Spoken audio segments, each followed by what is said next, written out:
Really the last thing I wanted to be doing at 4:45 on a Saturday morning, making coffee and cutting toast into animal shapes instead of drooling in my sleep and dreaming of a gentler world. I went into the kitchen and started the coffee and toast and then looked out the living room window. Sure enough, there was Mr. Limsky mowing his damn lawn in his damn bathrobe, no less.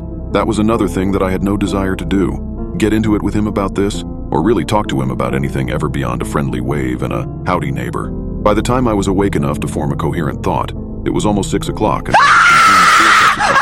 Mr. Limsky was still at it, which was strange because the yard isn't very big at all. It shouldn't take more than a 40-minute mow job, but here it was, an hour and 15 minutes later, and he was still at it. I got semi-dressed and stumbled outside. I walked across my own yard, which I noted needed mowing itself. Maybe I'll tell him that if he mows my lawn and promises to never start so early again, I'll let it go. But I knew that I wouldn't do that. I was a coward. As I got closer, I observed with some confusion that his lawn was already mowed. He was going over between mowed and unmowed grass and started waving my hands in the air, waiting for Mr. Limsky to notice me. He never did. He just stared straight ahead and kept pushing the mower. "Hey!" I shouted, but it was no good. I could barely hear myself, and so I knew that he wouldn't be able to hear me from across the lawn right behind the lawnmower. God damn it. I walked across his yard until I was right behind him. "Hey!" Nothing. I tapped on his shoulder. Nothing.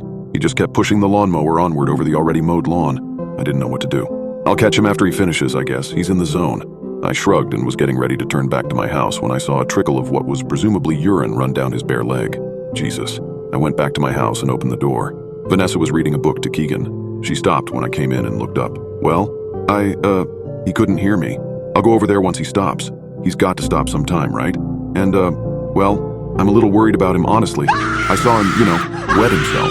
"Mr. Limsky peed his pants?" asked Keegan. She started laughing. "Well, that sometimes happens, kiddo," I said.